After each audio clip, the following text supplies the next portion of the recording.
সাম্প্রতিক সময়ে দেশে হামের ভয়াবহ প্রাদুর্ভাবে শত শত শিশুর মৃত্যু হচ্ছে। যে রোগ টিকার মাধ্যমে অনেকটাই নিয়ন্ত্রণে আনা সম্ভব ছিল, সেটি এতটা ভয়ঙ্করভাবে ফিরে এলো কিভাবে, তা নিয়ে চলছে তীব্র আলোচনা ও দোষারোপ।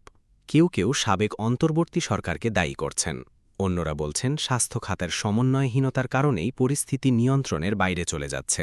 অন্যদিকে জনস্বাস্থ্য বিশেষজ্ঞরা মনে করছেন শুধু টিকার ঘাটতিই নয়, শিশুদের অপুষ্টি, ভিটামিন এ ক্যাম্পেইনের ব্যর্থতা, সরকারিভাবে রোগ নজরদারির অভাব এবং সময়মতো চিকিৎসা না পাওয়ার মতো একাধিক কারণ এই সংকটকে ভয়াবহ করে তুলছে।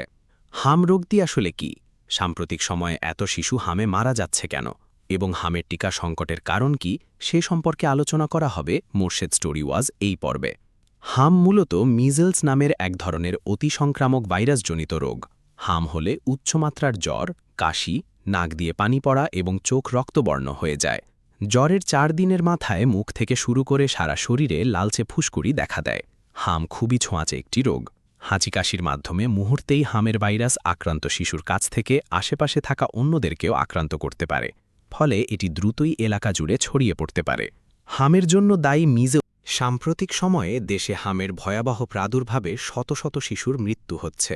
যে রোগ টিকার মাধ্যমে অনেকটাই নিয়ন্ত্রণে আনা সম্ভব ছিল, সেটি এতটা ভয়ঙ্করভাবে ফিরে এলো কিভাবে, তা নিয়ে চলছে তীব্র আলোচনা ও দোষারোপ। কেউ কেউ সাবেক অন্তর্বর্তী সরকারকে দায়ী করছেন, অন্যরা বলছেন স্বাস্থ্য খাতের সমন্বয়হীনতার কারণেই পরিস্থিতি নিয়ন্ত্রণের বাইরে চলে যাচ্ছে। অন্যদিকে জনস্বাস্থ্য বিশেষজ্ঞরা মনে করছেন শুধু টিকার ঘাটতিই নয়, শিশুদের অপুষ্টি, ভিটামিন এ ক্যাম্পেইনের ব্যর্থতা, সরকারিভাবে রোগ নজরদারির অভাব এবং সময়মতো চিকিৎসা না পাওয়ার মতো একাধিক কারণ এই সংকটকে ভয়াবহ করে তুলছে। হাম রোগটি আসলে কি? সাম্প্রতিক সময়ে এত শিশু হামে মারা যাচ্ছে কেন এবং হামের টিকা সংকটের কারণ কি, সে সম্পর্কে আলোচনা করা হবে মোর্শেদ স্টোরি ওয়াজ এই পর্বে।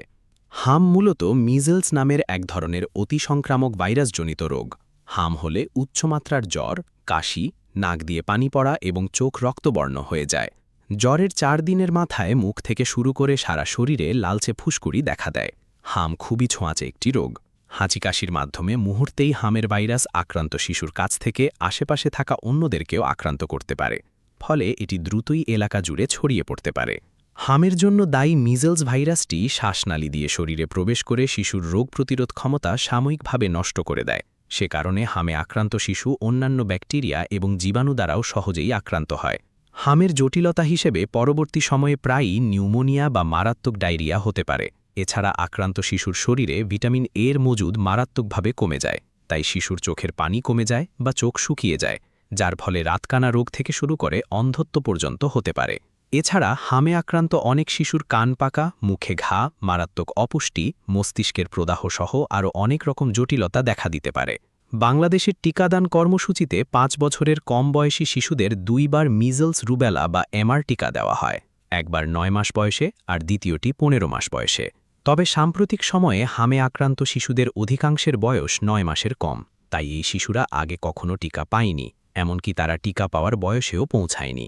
এখন যেহেতু 9 মাসের কম বয়সী শিশুরাও হামে আক্রান্ত হচ্ছে, সে কারণে 6 মাস বয়সী শিশুদেরকেও হামের টিকার আওতায় আনা হয়েছে এবং 10 বছর বয়স পর্যন্ত শিশুরা হামের টিকা নিতে পারবে। 2025 সালের সর্বশেষ তথ্য অনুযায়ী দেশের 5 বছরের কম বয়সী শিশুদের 88%ই 2 ডোজ এমআর টিকা নিয়েছে। এরা প্রায় সারা জীবনের জন্যই হামের সংক্রমণ থেকে মুক্ত। তবে শিশুদের 2 ডোজ টিকা নেওয়ার পরও কেন হামের প্রাদুর্ভাব দেখা দিয়েছে তা নিয়ে রয়েছে বিভ্রান্তি। অনেক শিশু এমআর টিকা পায়নি বা টিকা দেওয়ার জন্য তাকে টিকা কেন্দ্রেই নিয়ে যাওয়া হয়নি। কেউ কেউ 2টি ডোজের মধ্যে একটি নিয়েছে। এর ফলে এসব টিকাবঞ্চিত শিশুদের আক্রান্ত হওয়ার ঝুঁকি বেশি। তাছাড়া অনেক সময় টিকা নেওয়ার পরও শিশুদের শরীরে অ্যান্টিবডি তৈরি না হওয়ায় তারা হাম প্রতিরোধ করতে পারে না। স্বাস্থ্য অধিদপ্তর জানিয়েছে সারা দেশের প্রায় 1,80,00,000 শিশুকে টিকা দেওয়ার লক্ষ্যমাত্রা নির্ধারণ করা হয়েছিল।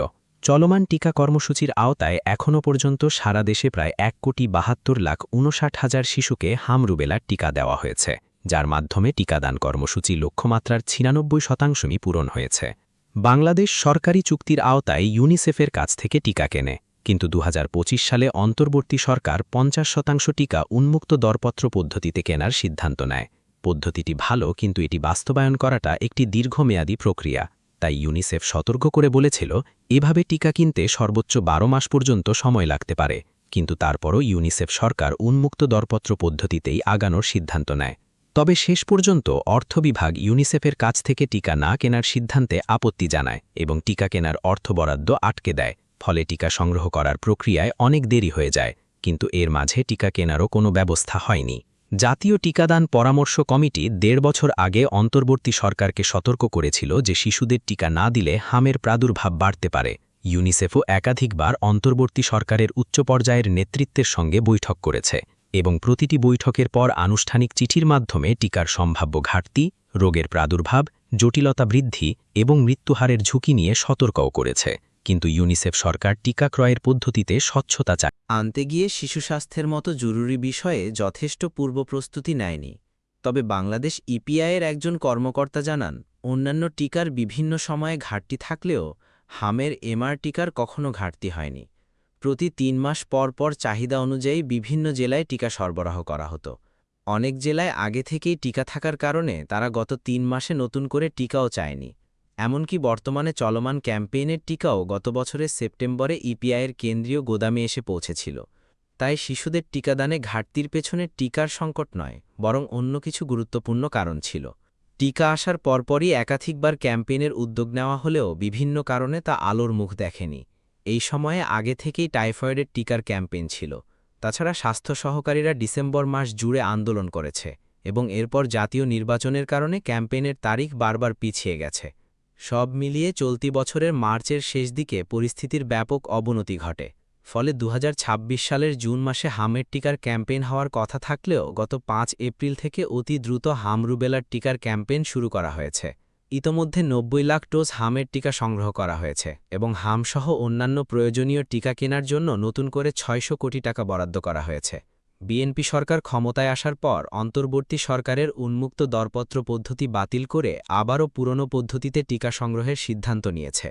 কিন্তু ইউনিসেফ বলছে, শুধু টিকার ঘাটতিই নয়, আরও বেশ কিছু গুরুত্বপূর্ণ কারণে হামের উপসর্গ নিয়ে শিশুমৃত্যুর হার বাড়ছে। চলতি বছরের জানুয়ারির প্রথম সপ্তাহেই দেশে প্রথম হামের রোগী শনাক্ত হয়েছিল, কিন্তু বাংলাদেশের রোগ নজরদারি ও প্রতিবেদন ব্যবস্থার দুর্বলতার কারণে হামে আক্রান্ত রোগীদের তথ্য যথাযথভাবে প্রকাশ করা যায়নি। তাছাড়া ভিটামিন এ ক্যাম্পেইনের দ্বিতীয় ধাপ পরিচালনা করতে না পারার কারণেও শিশুদের রোগ প্রতিরোধ ক্ষমতা কমে গেছে। বিশ্লেষকেরা বলছেন, বর্তমান সরকারও হামে মৃত্যু সংশ্লিষ্ট তথ্য প্রকাশ করছে না।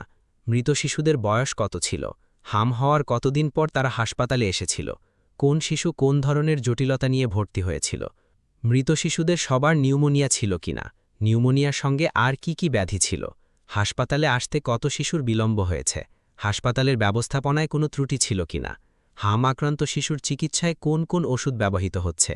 এসব প্রশ্নের উত্তর জানা গেলে শিশু মৃত্যু প্রতিরোধে ভূমিকা রাখত বলে জনস্বাস্থ্যবিদরা মনে করছেন।